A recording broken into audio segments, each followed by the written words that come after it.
Thank you, Your Highness, for the time that we are going to spend today to talk about an argument that is very important for us, having to do with restitution, the restitution of the cultural relics, the artifacts, the cultural heritage that belong to Africa, but at this moment are somewhere in the world.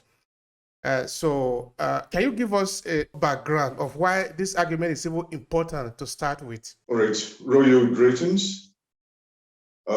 My name is His Royal Majesty King Francis Nwaneri III, the Paramount Chief of Africa, the Dean of Ambassador to the State of African Diaspora, and of course, the founder of SWAF.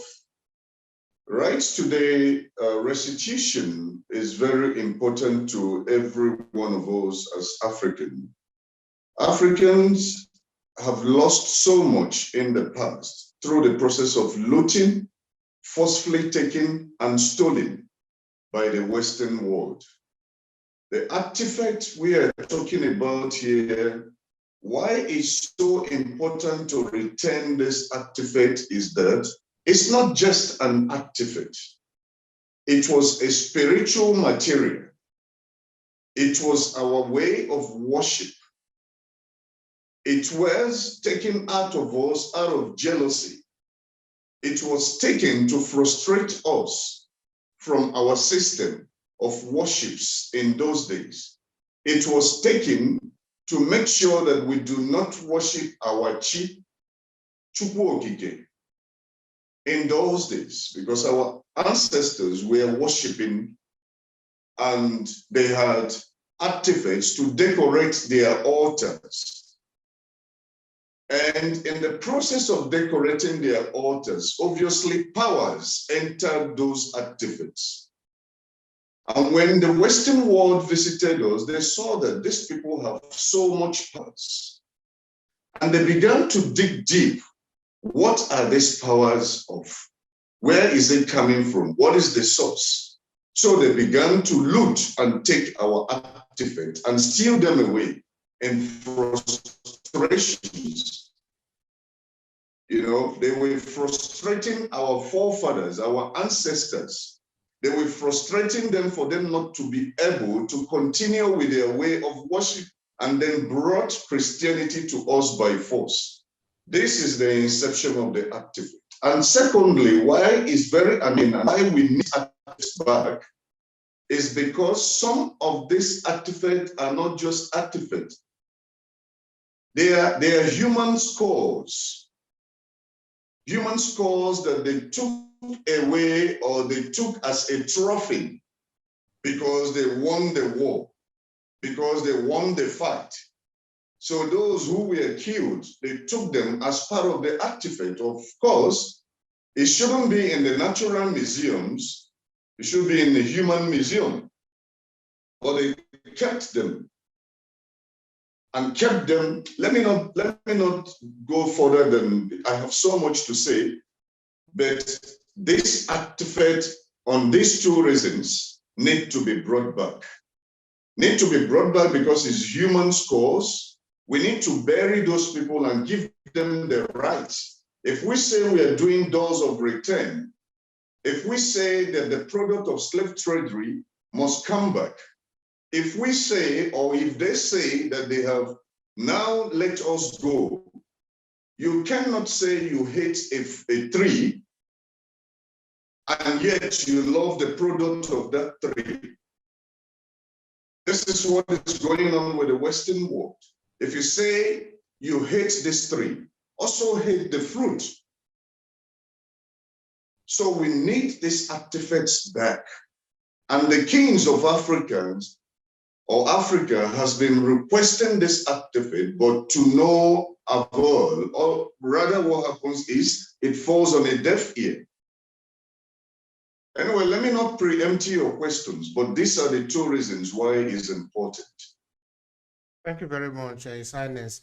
Of course, I just beg that we could have more time because there are a lot to talk about in the African artifact as it relates to African spirituality, African tradition, African culture, African value.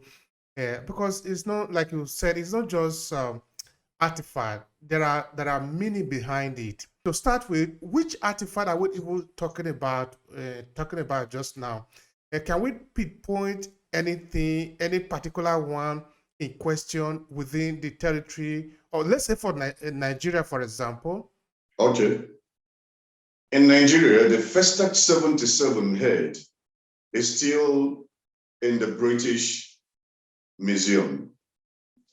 There's quite a lot of artifacts from Benin, Ivory Coast, and Senegal that is in France. The most annoying aspect is that they kept them in the student museums, in the university museums, and they kept them there. I remember Louis Joget, who is the Prime Minister of the State of African Diaspora, requested the return of this artifact, and they all accepted that it will be given back. Now they are frustrating him through asking that he should ask all the kings of Africa to write a letter of demand to get those artifacts back. And they have written, even through me, I have submitted several letters towards the return of these artifacts. Specifically, we have bronze, beautiful bronze from Benin, for instance, Benin in Nigeria, not Benin Republic. Benin in Nigeria, where we have several spiritual artifacts that even the chairperson of Oba of Benin spoke last time concerning this, that they want the artifact back. And they said that they have not demanded the return of this artifact, which is a lie. Then the man simply say, if they say he has not demanded the return of this artifact, he will still write again. And of course, he was mandated to do the write-up and to return them. Beautiful. The artifacts we have, and these artifacts, particularly from Nigeria, Ile-Ife, Benin Kingdom, and the Black Jews, they treasured them so much. People say they worship the artifacts. It's a lie. It has never been so. I give you a replicate example to this. It's like when the Catholics, when they say the Catholics are worshiping Mary, it's a lie. They were not worshiping Mary, but they honor Mary because it's the mother of Christ. In those days, our forefathers were honoring the artifacts around their altar. Of course, you do not expect them to build beautiful altars around the table in those days. So what they could do is to build a beautiful altar around Baobab tree, around Oji tree, around the Mbui tree. And when they build those beautiful artifacts, they use it to decorate the presence of the spirit arriving, which they were worshiping, Chukwu Okike.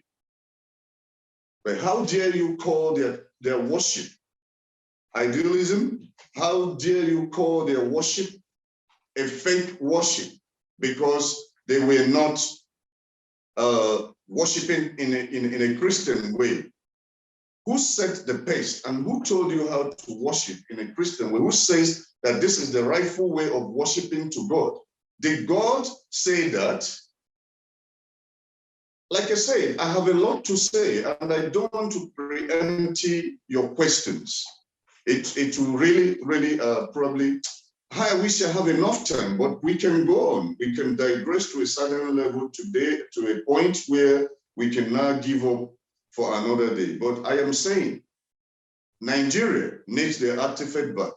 Benin Republic, Senegal, Ivory Coast, they want their artifacts back.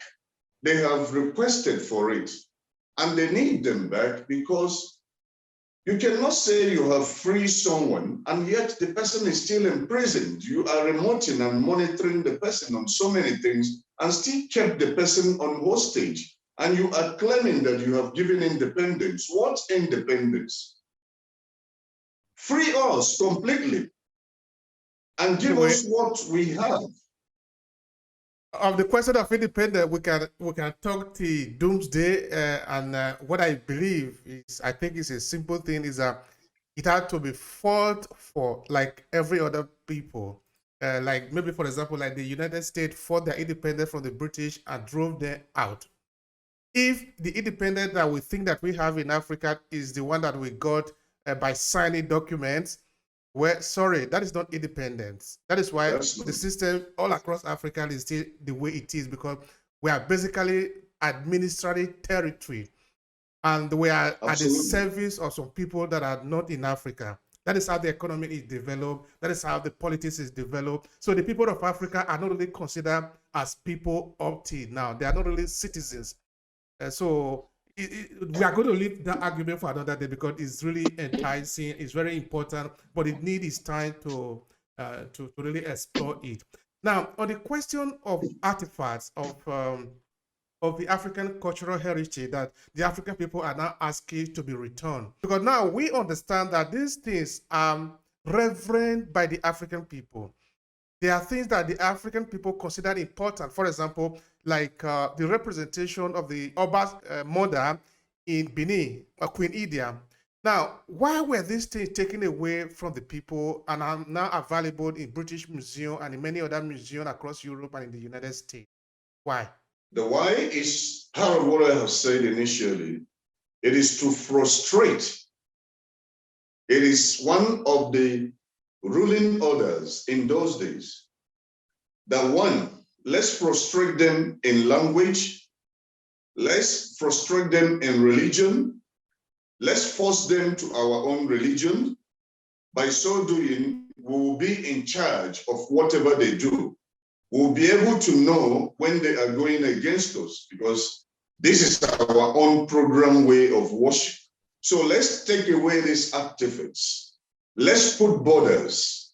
These are facts. I'm not deviating from the issue of artifact, but I want to mention one after the other, the gimmicks of the Western world in those days. These were their gimmicks. This was the things that they have put together to make sure that their ruling order went very well and continues to rule till today. Now, the question is, as you asked, why did they even take it away? They took it away to frustrate us, because an average, let me give an example of the Black Jews. An average Black Jews from Nigeria in those days, which is to worship through the Chukwuokike.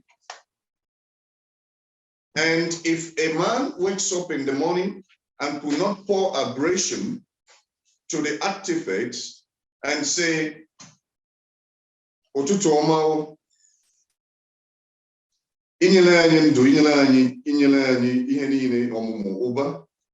what does that mean? You have given us life today, you have given us wealth, you have given us children. And for giving us this, we bless you. You pour abrasion on the artifacts. If a Black Jew who is an evil man from Nigeria did not do that, he will feel that something has gone out of him. Yet, he was shuffled down the throat to worship in a Christian way and not his own way or his own style of worshiping Chukwuokike under the baobab tree, under the mbuyi tree, under the orji tree. But all these things in those days, the Western world then saw that, you know what? Because we have seen that this whole thing is where they get their power. And it looks like their power is strong than what we are coming with, or it looks like their system of worship, they have been so unique with it. So let's take it away to frustrate them and bring entire new style of worship. It does not mean that our forefathers were worshiping the idols. It does not mean that they do not know God. But though amongst them there were still Jews, because in every 12 there must be Jews. So amongst them, there must be also those who say, okay, I will not worship Chukwokike through these artifacts. I would rather worship Satan, or whatever way they call it, or the demons. But the majority, we are worshiping Chukwokike through the artifact. And because of that, they now say to themselves, let's take it away. Frustrate them also in Christian way and teach them our own system in order to be obedient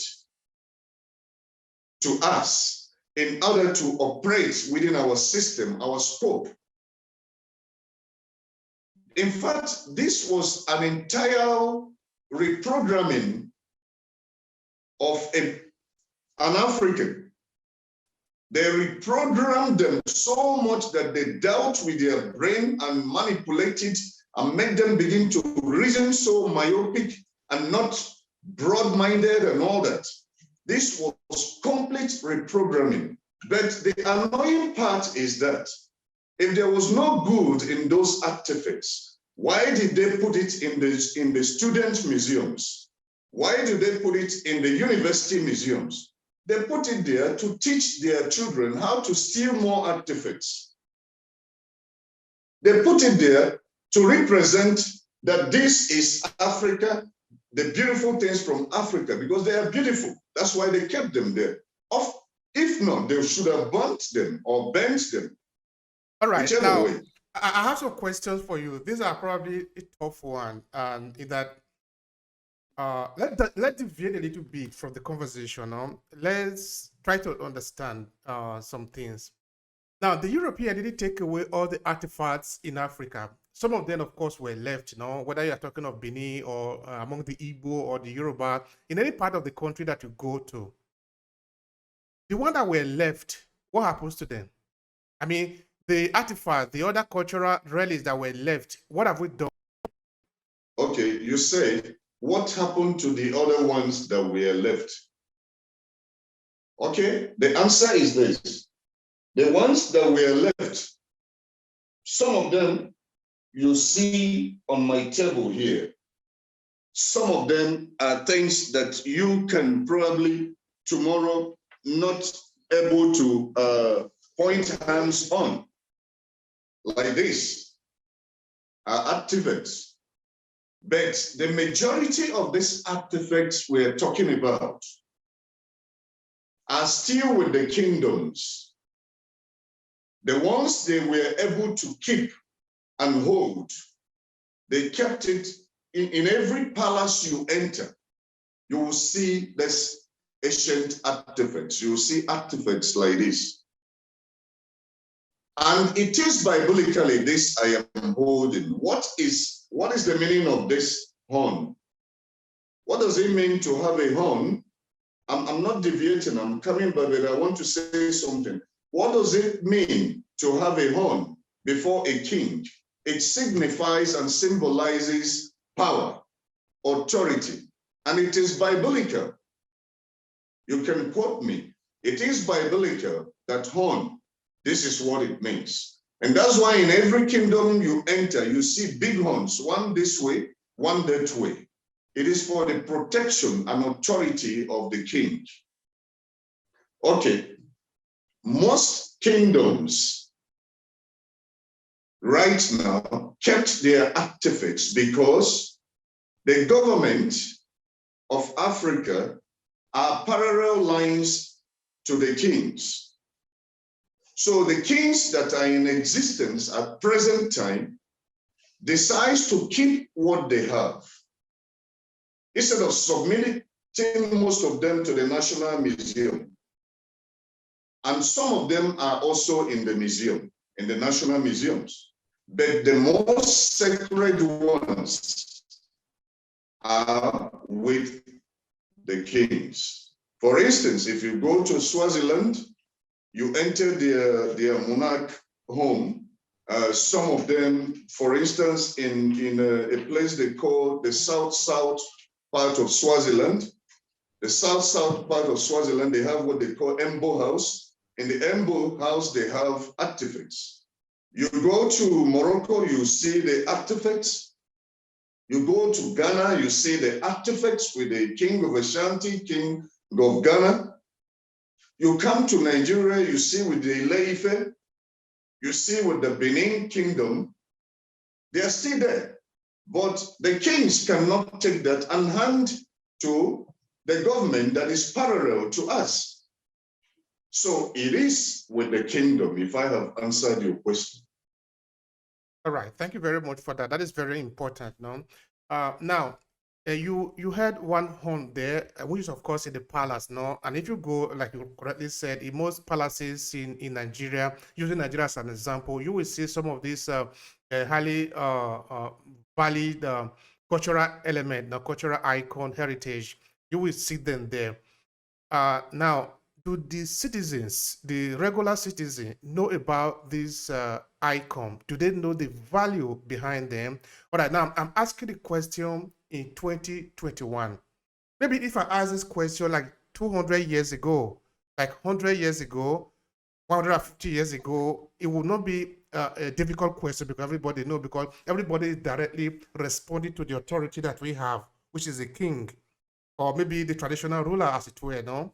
But now we don't have it like that anymore. We are in a system, we're actually in a confused state, to put it like that, because we don't know whether we really should hold our obedience to the traditional ruler or we should hold it to the republic. And this way it becomes, who really is in charge in Africa today, many African systems today?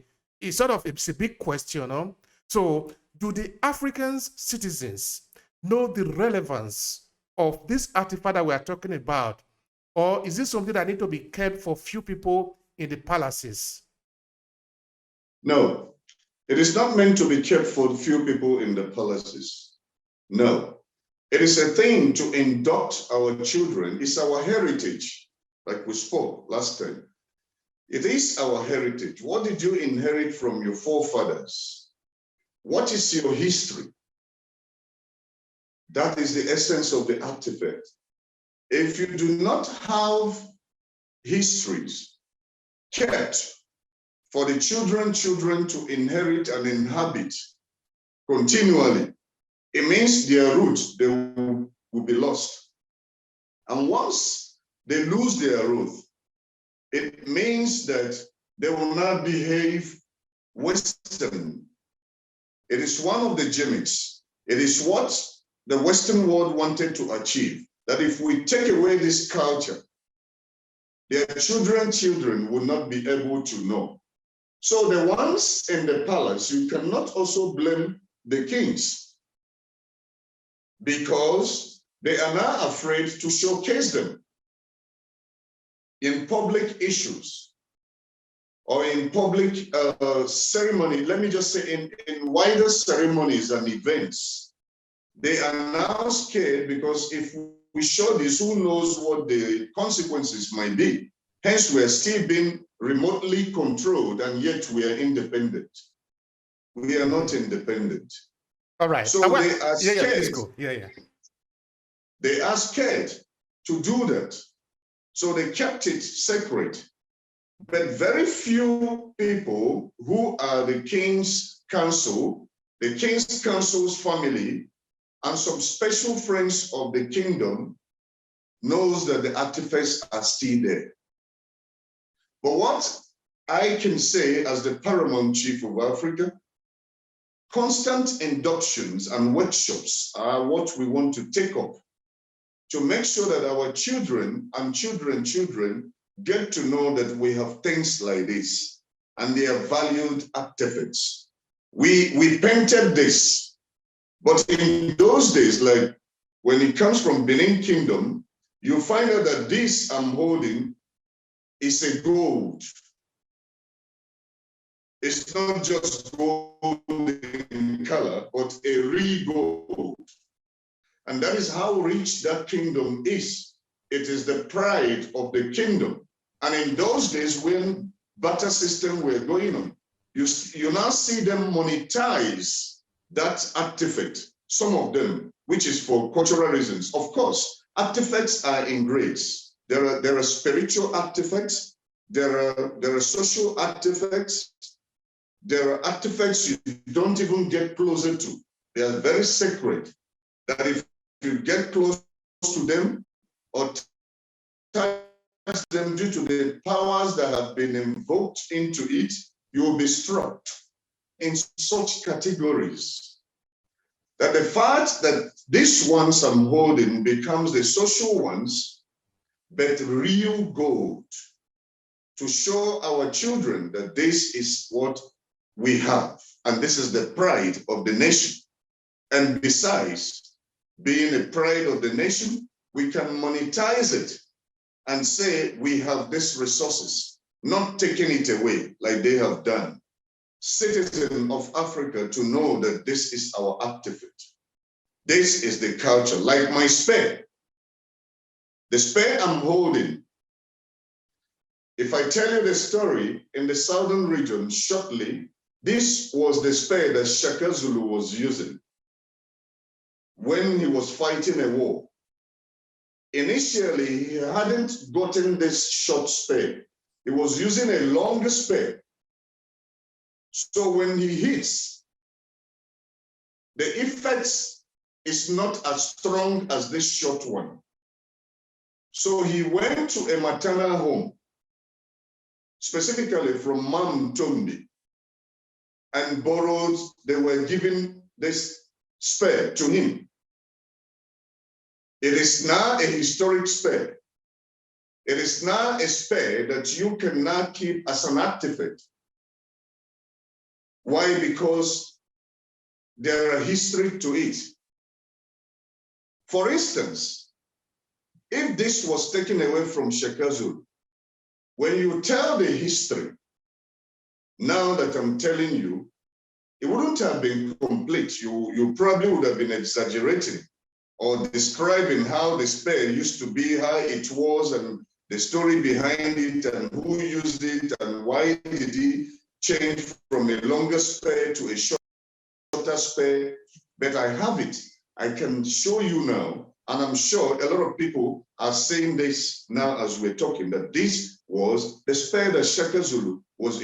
Obviously, he didn't give me the spear anyway, but this is exactly how the spear looks.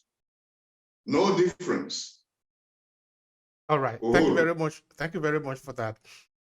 You see, we said before that this argument can have different legs and hands. We're not even started to treat the aspect that had to do with the European, how they came in and take these artifacts away, which of course they are also very important part of the argument. I only try to look at some of the value of the artifact themselves, and even the role that we are playing as African in trying to make sure that we even understand what we are talking about here.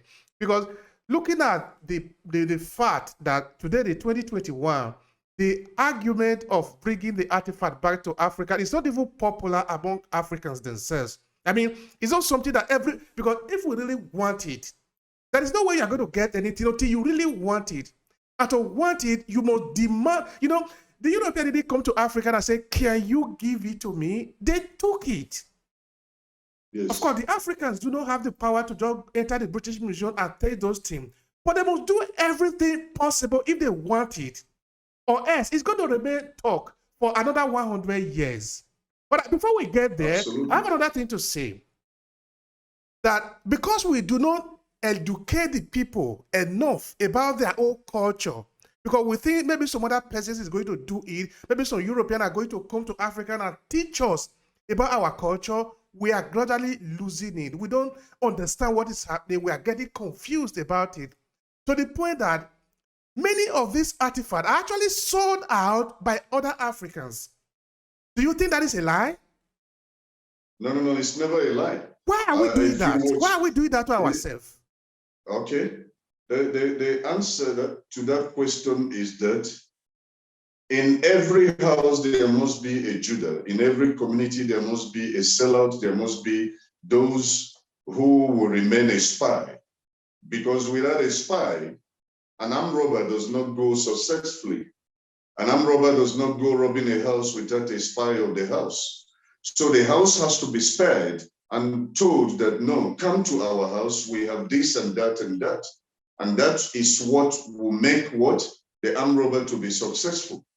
So the Western world came in not just on their own, they had those who aided their movement into Africa. And those who aided their movement into Africa were our own same blood, our brothers and sisters, who also benefited from the money that they were giving to them at that very point in time. They benefited from it because they were the spies on ground. So there is no how in every community you can completely eradicate such people. So in that situation, why do they sell them out? They sold them out because of money, because of survival, because they have gotten a different sense around it from what originally was given to them.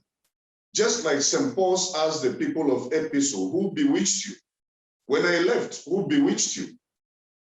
Who preached another gospel to you? Who changed this whole situation to what you people are telling me now in the episode? The something is the question we should ask Africans. Who started, selling those artifacts? Who bewitched them? Who told them that the artifact is no longer a thing of worship? Who told them that it's not dangerous to them? Who asked them to now begin to sell them? It was a reintroduction of the Western world. I tell you, I blame this whole thing on the Western world. Why? Because if not for their aiding and if not for their coming into the African kingdom to say to most of the people then that, these things you are worshiping or this you are worshiping through is idol and is satanism, is whatever they called it, that idea wouldn't have existed in their brain. But, well, at the same time, they did it in their own survival. They did it in their own survival because in the Western world, they wouldn't have stood today without all what they read from Africa. So Africans who did that also did it for their own survival at that very point in time, because most of them were rich and most of them began to lose so many things to the extent that they can't even feed themselves. And the greedy ones went for that because they want to survive better than others. So in every situation... Is that a form of justification, or is it something that is just bad, selling the African artifact out? I didn't get that part clear. It's not a justification. It's just that we have to look at the fact of what had happened in critical ways. Obviously, I want you to understand that several arguments have come up about this. So I am saying it's not just, we're not trying to justify why they did that. No, there wouldn't have been any reason for them to do that if we are still together as Africans. But we were deviated. We were devastated. We become a kingdom or a continent that has no direction anymore, unlike we used to be. So we were now confused of these new Western systems that they are bringing to us and telling us that don't do this, do that, do that. So in order to belong, we got to do what we have to do. Just like presently, you see, the thing is, this thing goes from generation to generation in different ways. Like right now, we're talking about vaccine. A lot of people have had, don't take this, don't take this, don't take that. Why must we be experimented as Africans to take this? But yet, they are taking it. Most people here now are being forced out of their jobs, and they don't want to lose their job. And yet they will say, no, you cannot be forced. But how can you not be forced when you have told me privately in my private job that if I don't get vaccinated, you dispose of me and get someone who is vaccinated? So in other ways, what are you saying? You are forcing me to do it because I don't want to lose my job. This is a present gimmicks. So in those days, yes, in those days, there was gimmicks of their time. And those gimmicks, for it to continue and for controversies to keep going on in Africa, and for our resources to keep going away, and for us to keep throwing punches on the top, and they keep getting what they're getting from the grant, then that's the point. It means that obviously this gimmicks has to continue. All right, all right. Thank you so much for that. So it's not a justification. It's something that we as Africans must know, that on a daily basis, there are those who are paid for bringing new law orders to destabilize our African continent. And if we do not rise up at this time, it will continue to happen, children, and from generation to generation. Yeah, thank you so much for that. Just before you made mention of, because I wanted to also look at also this artifact from the point of view of the economy and also of the military, you know, because when we usually talk of the war, in fact, we don't even talk about the war that we have fought, no, because we need to know our history very well. I think I blame part of this one on African historian, on African educational system, not really the historians as it were, in that we are too busy trying to copy other people, but we don't take the time to study ourselves. It is ourselves that we need to study, not other people, because we have been surviving. How have we been surviving? Now, let me put a question to you, His Highness. Now, imagine that COVID-19, the situation of COVID-19 has happened before we encountered the European.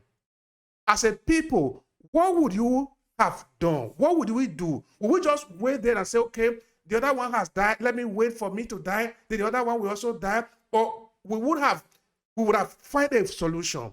What usually happens in a situation like this? Because now, African leaders are basically begging the European and the Western government, help me, help me, help me. What are they doing? What are our researchers doing? Why are we not finding our own vaccine? Why are we not finding a solution to our problems? Okay. The issue there, the question you have thrown, first, I take it on steps. The first one, we have African medicines.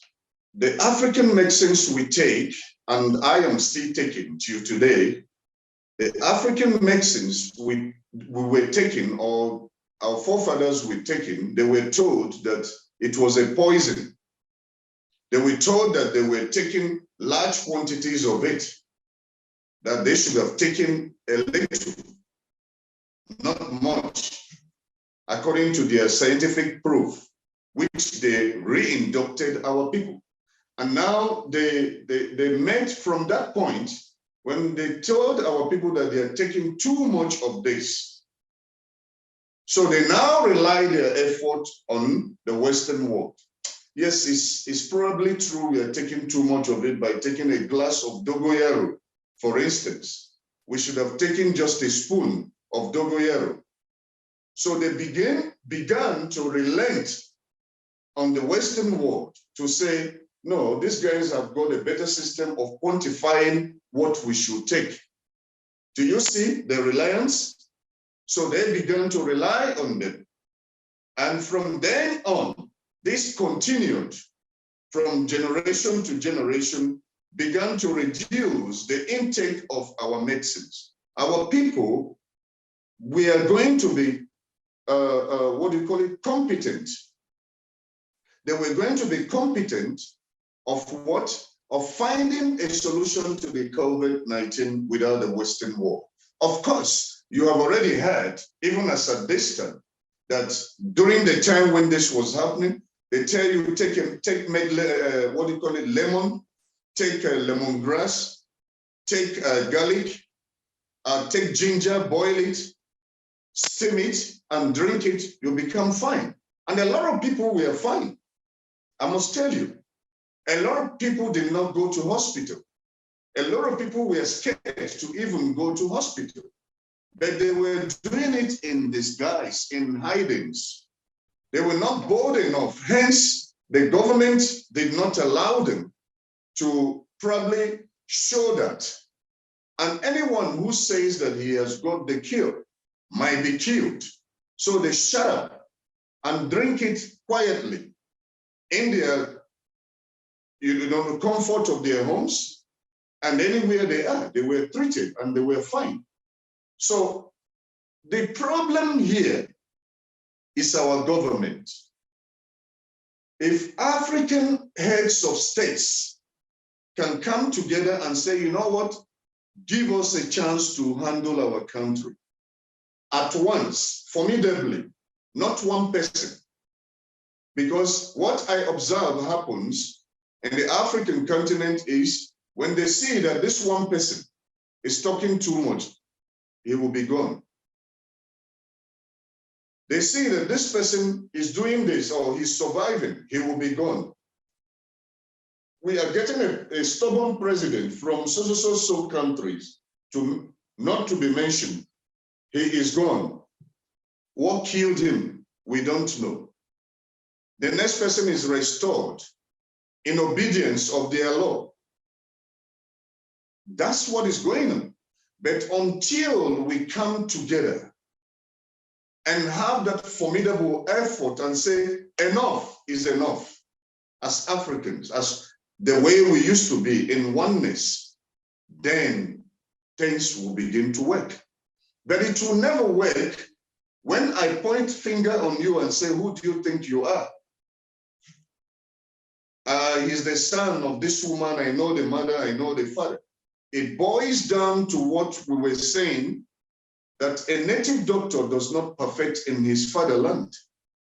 And we tend to continue to be the copycats, and which becomes sympathizers that cries more than the bereaved. Because when someone is bereaved, you don't have to overcry than the bereaved family. So we are overcopying the Western system. And yet the Western world want to be like us. And the product of slave tradery are telling us to withstand our father's culture, traditions, and order. But yet it falls on a deaf ear. Thank you so much for that again. That is also very important.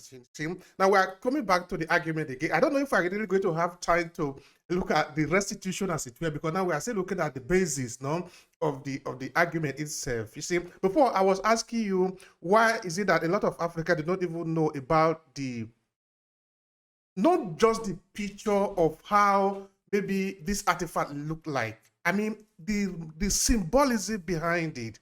Because if you understand the real meaning of those things, you cannot give it out. You will protect it because it is yours. Yes. It's like going to Rome or go to the Vatican, let's say so, and you take away a picture that is very important to the Roman Catholic Church, they will kill you. Yes. Because it's a question of death and life.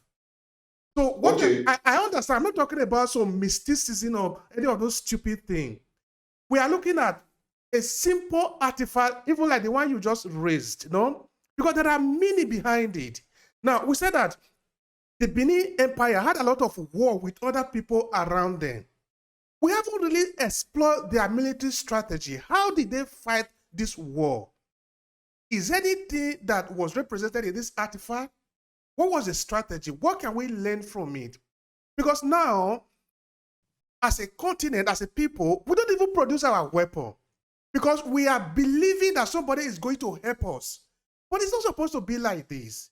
You are going to have to, evolution is you build upon the generation that was before you so that you can live for those who are going to come after you.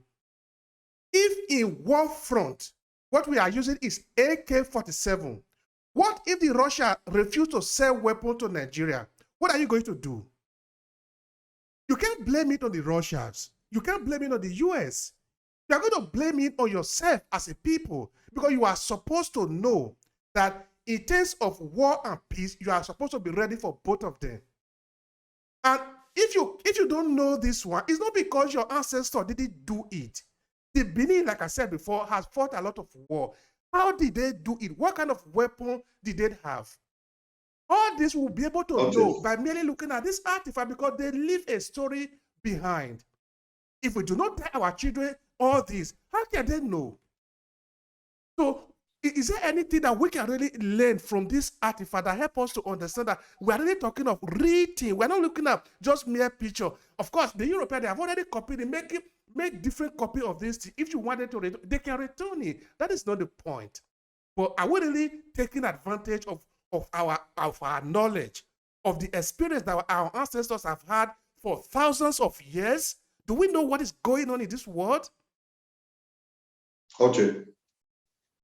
We have been ostracized, paralyzed, humiliated, dejected, and humiliated amongst all what our trainings were. We have been emptied up. We have been made so little, belittled. We have been so emptied to the point that our reliance is now on the Western world. I repeat, no matter whatever we can produce or we tend to produce will be criticized by the Western world. And because of such criticisms, the local community and those around us do not tend to value whichever thing we intend to produce or we have produced and bring it for testing or whichever way. Hence, it didn't come from the Western world. It is not a fact. It's not good. It's not good enough. It's not going to work. So that reasoning or mindset is now in every one of us that we are never-do-wells. We cannot produce what will be appreciated within the African continent. For instance, I am a flight engineer, but if I get on a flight now to pilot or probably to handle a certain plane, there must be a headman who comes from the Western world to do what? To supervise me. He might not know the job better than me, but because he comes from the Western world, audience will be given to him more than myself, who will become a jack. It turns around in many ways that even them who comes do not know what to do, because technically and physically we are more competent to do that job. You want to build bridges now, international engineers have to arrive before the local ones will join them, whereas it is the local ones that actually faces the manpower and the construction. Why? Because they say it's planning and architecture understanding. What bullshit. Excuse my language, but that's exactly what is going on. Exactly that's going on. Will not let the Benin Kingdom, like you have said, expose the secret beyond about their war. It is a kingdom secret. They will not want to take and tell you how they were successful in their wars. Rather, let's keep this, because we don't know whether more is coming. And if we say it to our fellow blacks or our fellow Africans, excuse my word, I don't like being said black, but Africans, fellow Africans, at the end of the day, they might take this away from us, sell it to the Western world. So why must we say it out? Let's keep it and reserve it as a kingdom secret. This is what is going on. It's not as if that the Benin Kingdom in question cannot say, okay, let's induct Africans of how this happened so it can degenerate. It's a lie. If they do that, what do you think will happen? It might be stolen for them to refine it and put it in their Western way that will suit their understanding and confuses us. So it's better we keep it. In those days, there are things called Ogunigwe. Yeah, I will mention of it the last time. Yeah, please say something about that. Yes, there are things called Ogunigwe, to the point Ogunigwe were exploding bigger and in times and whatever. My father, who fought the war in those days, told me how Ogunigwe were finishing several people in all angles. Now, when it was banned after the war, said nobody must use this anymore, they make sure they took all the material and everything that should be possible in producing that away from us, and yet start using it to produce grenades and all that and all that. but it withstood the test of a time when we now use it for burial ceremonies. And when it's time to bury people, they put it on the ground and ignite it. When they ignite it, like this, I don't know what they call this. Is it a biscuit or what is that? Kind of like a spark. Yeah. Okay, sure. The gunpowder will ignite the section of that Ogunigwe, Nswegwe, and it begin to blow. It goes boom, boom, boom, and they will say, yes, that's a man that have died. But now, today, they have abolished it. You dare not use that again. They say when you use it, you are scaring people, they think there is a war. Why? It's our culture. Why must everything be taken away? Your own people were used, Africans were used to say, stop using this kind of ceremonial bullets, or whatever they call them. Anyway, yes. You see, it appears as if I'm anti-African here when I'm trying to bring up the responsibility of the African people in what we are talking about today. But there is another one I just want to make mention of. I'm not going to ask you any question about it. No, it had to do with the burning down of shrines across Africa and Nigeria, to be specific in this case. I know it happened also in Kenya, in Ghana, and other places. Who do you think are the ones doing it? These are the Pentecostal churches. The Europeans have done their own and they have gone.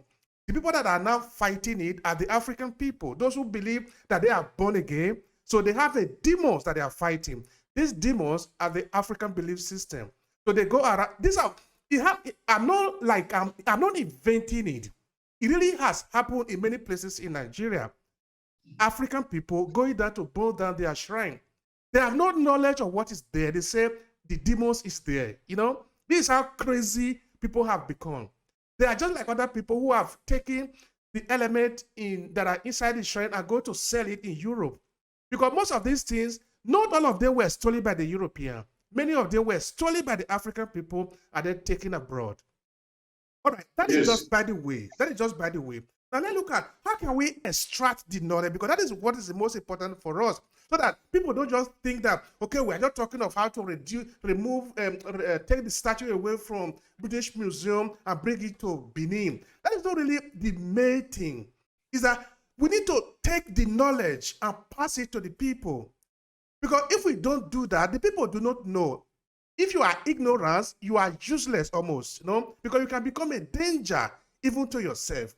The people need to be taught about the value, the important, the secret messages that are hidden in this team.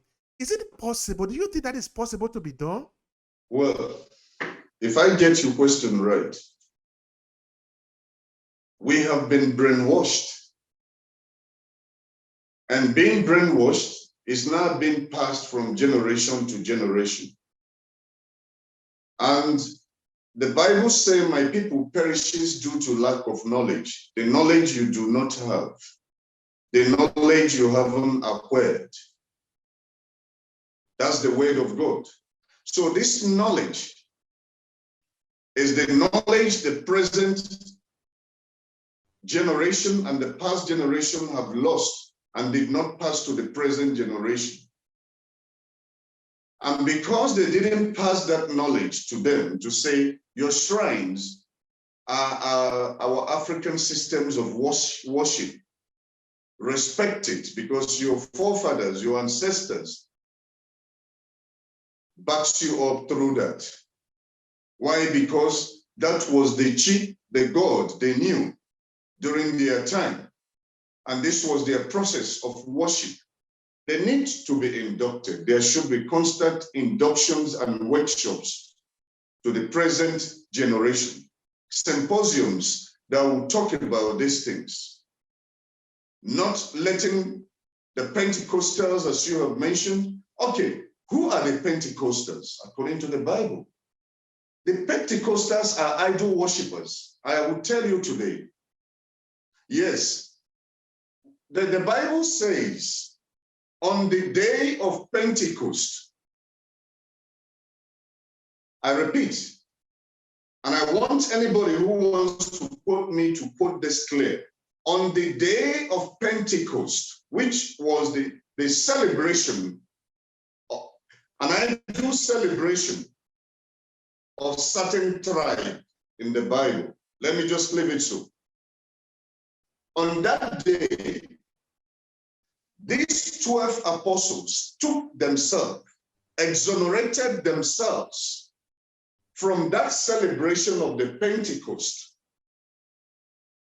and went to the upper room to pray. And the Bible and the history says the Holy Spirit fell on them and possesses them. And they began to speak in tongues on the day of Pentecost. Now tell me, those who say they are Pentecostals, do you really know who you are? Do you now think that the celebration of Pentecost was a Christian celebration that makes you say you are a Pentecostal? You are lost. You must read your Bible very well. Because the word Pentecost was a celebration of the idol worshippers that makes those 12 to exonerate themselves and say, no, we will never do this. We are going to worship our God. And they did, and the Holy Spirit fell on them. So I have no respect for that word, and I'm saying it unapologetically.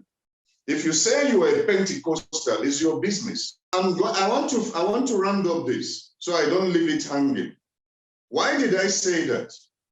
The same Pentecostal people who are men, according to unquote and unquote, idol worshippers, who should have supported the idol worshippers of the African continent, let's just say that way, are no more supporting, but still bearing the name Pentecost. What sense does that make to you as a pastor? What sense does that make to you in understanding? Calling yourself a Pentecostal church, calling yourself a Pentecost person.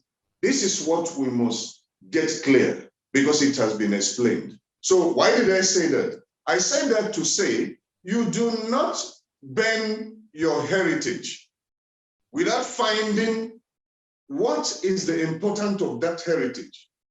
What has that shrine, you call it? Shrine is an altar.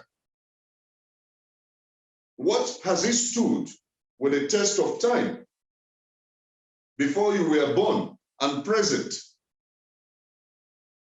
Which way were my forefathers worshiping?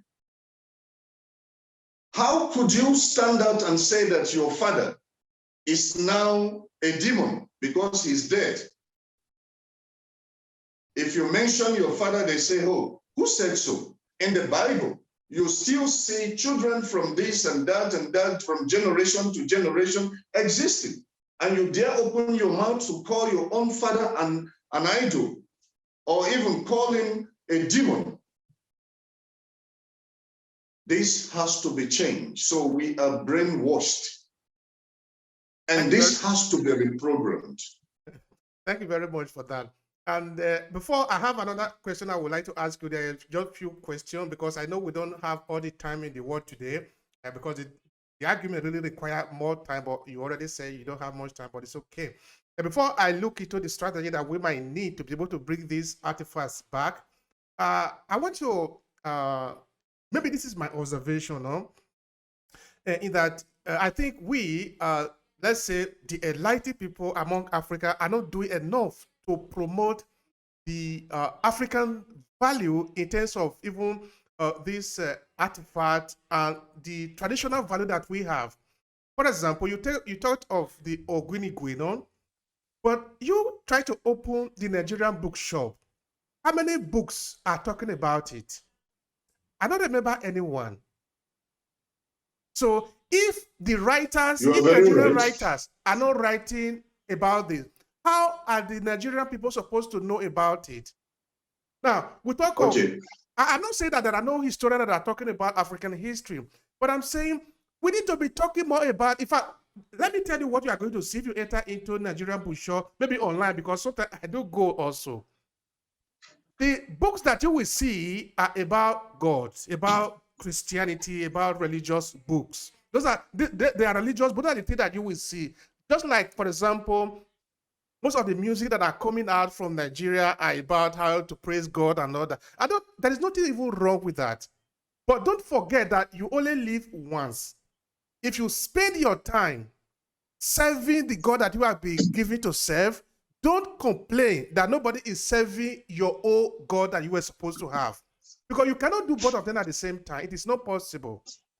Why are we not doing enough? I mean, the people that are enlightened, that is what I'm talking about. Why are we not doing enough to promote our value system? For example, writing about this artifact, for example, really explaining it in detail, because most of the books that you will find, if you go to Amazon, they're written by Europeans. Only very few are written by Africans. Okay, let me answer you. I had a video, I think 2014 on YouTube. It trended in a day to 2 days up to 13,000 viewers. It's still on my YouTube page. And immediately I received a letter from Google. And even my own people, and I'm going to mention Linda, they call her Linda Ikeja or something, says that I'm a ritualist, says that I am an occultic man. But I'm still waiting because I will still unseat her on that when the time comes. Why did she say so? Because I was seated with some virgins, which is African culture. I was presenting the virgins of Southern region, how they dress and how they sit around their king in liberty. And also trying to show their culture as girls who says, I am proud of myself, that I am 21 years old and I am still a virgin. So I don't know a man, so whether you say I'm naked or not is your business, because I have dressed as who I am. But who set the pace? Why did I give you this example? I gave you this example because I was trying to present in that case our culture, traditions. What happened? I was ostracized. I was humiliated. I was, in fact, I don't know, dejected by my own people because they saw me portraying our culture. So what am I trying to say in your reply is that most people are now scared of representing our history and culture in a book form because there is a program way. There is a prescribed order by these social medias. There is a prescribed order for them. And those prescribed order, if you exceed with any little thing, is a problem. Because they captioned my nudity. How can you caption the culture that was represented nudity? Nudity in what regards? But when Lady Gaga poses on the stage, Tracy, Beyonce, you say they are sexy. But an African girl is nudity. So I received a letter and was summoned by Google right here in Randburg in Johannesburg, saying that it was nudity. And I trashed it out in the board with their chairperson and all that. I sat and I told them that you don't call our culture nudity because you don't caption it nudity. Why? Because you haven't corrected the Western world who poses on the stage anyhow they wish.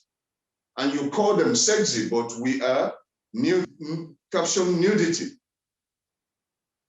So people are afraid. That's where I'm going. And this is the answer to your question. People are no longer proud to represent that, to write their history, because they feel that they will be criticized for putting such things in record. Is that the only thing you know? oh, this story, we know it. But the question is, if you know this story, what about your children, if it's not put down, if it is not recorded, if there is no book that speaks about it, that knowledge will die of you who know it and the person who has put it together. This is the problem we have in Africa. Thank you very much, sir. Before I ask you the next question, I will just add to what you have said. No? I am from Uromi, which is part of Edo State. Yeah. In Uromi, we have Onoji, which is a kind of is a ruler of our land, of Uromi. So when the Onoji Yes. of Uromi dies, it's not like this in many other parts of Islam, and is going to get married, you need to pick a wife. All the women, all the young lady, the virgins called it like that, they will go naked. They will march from their villages up to the palace of Uromi. I'm talking of what That's I've the culture. witnessed. This is our culture. Yes. Okay, now I think the Yes. error in this might be we are expecting somebody to understand it from outside. We are thinking that they will Yes. write about it, but it's not going Yes. to happen. They will name you Yes. bad because you haven't explained yourself. This is why I think it is the responsibility of the African people to sit down and really explain their culture according to the way it is. You don't need to be afraid. Don't be ashamed. Just say it the way it is. But having said Absolutely, I that, agree. having said that, does it mean that we can't change anything in our? Of course, we can change things. The world that our father lived in 200 years ago is not the world we live in today. We can change, of course. Why not? But it doesn't mean that we have to be ashamed to say this is our culture. This is the way it is. Or apologetic. We cannot be apologetic. We cannot say according to them. No, according to us. Even when we talk about world history, I think it needs to be like this. Yes. We cannot just simply regurgitate the story of other people and say this is the way it is. There is no standard. There is no history without sentiment. I've said it before. History are filled of sentiment. You must tell it with your feeling, with your sentiment. This is how you see it. Because if story was just one everywhere, everybody would be saying the same thing. But it's not. The Chinese have their own story. The Europeans have their own story. The Americans have their own story. Africans should be proud of their own story. I mean, individual Africans also. Nigerian story is different from the Ghanaian story. This is our story. We must be proud of it, and we must be the one that is talking about it. We must have the authority to talk about our history. All right, having said that, sir. Absolutely. What is the strategy to bring back the artifacts from European Museum and the American Museum? The strategies is what they requested of us, and we have already stated that we have raised petitions to several African kingdoms, and SWAF Federation has expanded into all the countries of Africa, and we have ambassadors for youths, residential ambassadors, and we also have roving ambassadors who we send to the kingdoms of Africa according to their constituencies to get a letter we call recognition letter. They get this recognition letters from all the kingdoms, and we set that as a petition that all these kingdoms are requesting for their artifacts. All these kingdoms are requesting, I repeat, for the artifacts to be back. And all the kingdoms, the kings of different kingdoms will endorse that letter, will endorse it in the petition pages that we already have. And then we forward it again. By SWAF Federation, we have our advocates who are seated there, who can bind the issue and then fight for the cause of these activists through the State of African Diaspora. And of course, the State of African Diaspora Prime Minister, who is called Louis Georget, is a fighter. He is known for these artifacts. He has been pushing to see that the artifacts from the diaspora museum, from French museum, in fact, he was the first person who started this fight. And from there over to me and to the kingdoms of Africa. So once that is sent, himself will have the backup for us now to receive the artifacts. And if we receive the artifacts, it will come to the paramount chief of Africa's as a custodian of culture, customs, and tradition. And then we will use the ambassadors to disseminate the artifacts back to the kingdoms where it belongs, not for sale, and not to the national museums. It will definitely go back to the kingdoms, because Africans started with kingdoms and not government.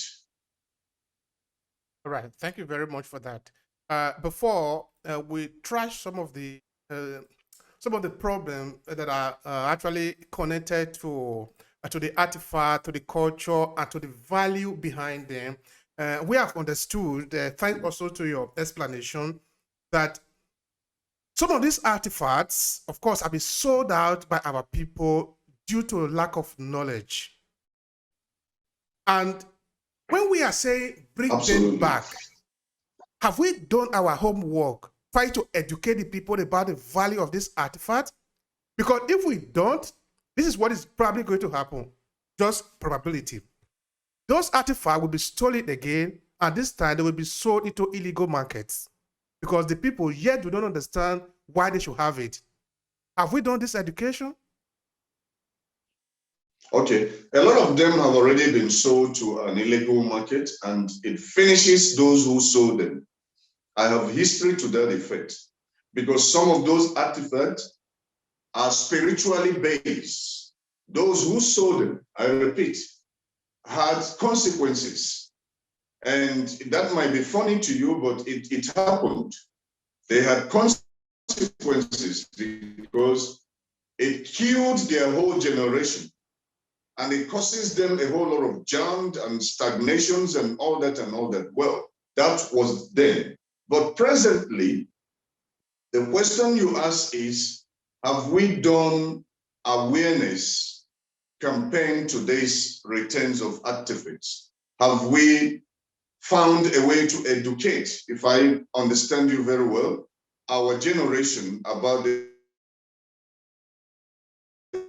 artifacts before they come in, so they don't take them for personal reasons again? We are busy talking to the kings, and we intend, and I repeat again, that is the essence of SWAF Federation. That is the reason for the formation of SWAF Federation. The reason is to unite and become an intermediary organization that educates, that advocates, and that intercedes for different kingdoms. That is the reason for SWAF Federation. And we will craft out a lot of programs, which is workshops, inductions, and all that follows. That is the reason, and hence we are busy at the moment appointing different traditional ambassadors. We call them royal envoys and royal emissaries, who will stand out to now educate the people and hold events of cultural heritages that will explain and indulge and make meanings to the people who probably do not understand what these are all about. We are busy with all that. And I can tell you and beat my heart for it that we have and we are presently and subsequently going to be in these trainings and inductions. We will, because we have spread it all over Africa. Because I will not tell you the one the government is doing. I have not seen such awareness inductions from the side of the government. And hence the government takes the kings as parallel line. It becomes difficult to hand it over again to the government. No, it has to be from kings, from the hands of, and I repeat, that's the reason why you see the European government, the French government asking us to make a demand collectively as kings to have that. Yes, they didn't say as government, because it's going to come back to the kings. And the kings have to keep it for their people and begin to indulge their people according to their kingdoms. Uhuru, Africa. All right, now this is the last one. I know that the time is actually spent, but the conversation is too important. So we rush over because there are a lot of things that I wanted to talk about that we don't have the time for. That will be for another day. And also, I've also invited other people to the podcast so that we can talk about this issue. It's too important for us because, like I was saying before, from this artifact, not only the one that are in the British Museum or in the French Museum, even the one that are right there in Africa, we are able to understand our military setup. We're able to understand our weapons of war and weapons of peace. We're able to understand how we define our economy, life, and all that. We need our African expert to go into these artifacts, this African museum, and explain. They need to explain to the people the message, because this is a message that the ancestors left behind. They crafted this message. The message is hidden there. You should be able to read it and transmit it to the people so that they can get the message. Because it is not possible that the way that the West narrated African story, that this is the African story, it is not possible. We did not jump down from one tree and we became Africans. Yeah. It is not possible. We are the one that will write our history. That is why when people say African history is unwritten, of course, within the context of our time, it is unwritten because we are not been bold enough to say this is how we see it. We are still trying to, we don't want to be criticized. We don't want them to take away the name that they have given up because they have given up the title. So we are trying to appease them. It's not going to work. You are going to stand head or collision because you are standing for yourself. So what would be your conclusion, sir? What would be your conclusion to this conversation? My conclusion to the conversation is that Africa, arise. Arise to your heritage. If you die today, another person will continue this history. If you remain alive and you don't tell the history, you remain useless. So I say to you as an African, as a custodian of culture, customs, and tradition, be a proudly African. Rise up and stop thinking of the Western world intervening into your issue before it is solved. That is the problems we have. Let us learn to be Africans and proudly Africans, and together we shall stand in all ramification of life, in every diversity and all that has come upon us, and all deviations and borders and whatever that has been placed on us. We are the ruling orders of the past. Now, what are you doing? Will you still continue to sit down tight as an African and say to yourself, oh, to God, oh, Israel, it's not me, it's not my part. It doesn't affect my family immediately, and why must I be involved? Okay, wait until it affects, because it's coming to your family. So the best you do is to look for a black sheep during the day before it becomes night. And if you stop the attitude of being a copycat, of being a sympathizer that cries more than the bereaved, then we will be able to stand out as Africans together. We shall stand and have a formidable effort that will leave a mark of time to our children. So the time is now. Arise as a proudly African. Arise and stand on your ground to achieve these histories, put them together, and so that there will be a history for your children tomorrow to hear. But if you continue to say no to this, it does not concern you, it doesn't affect you, you are not born of the Western world. You are a lost man as an African. If you cannot do this, you are completely lost. In fact, you shouldn't be proud of yourself because you are already gone. You are following a lost person for a destination that the lost person does not even know. So the point is, arise and be a proudly African. Together we shall stand. Together we shall fight a battle, not a physical battle. It is a battle of correction. And correction of what has to come from those who are an embodiment of what? History, an embodiment of knowledge, an epitome of knowledge. This is how it stands. Uhuru, Africa. Thank you very much. And that is why we're going to call the short to the podcast today. Thank you so much.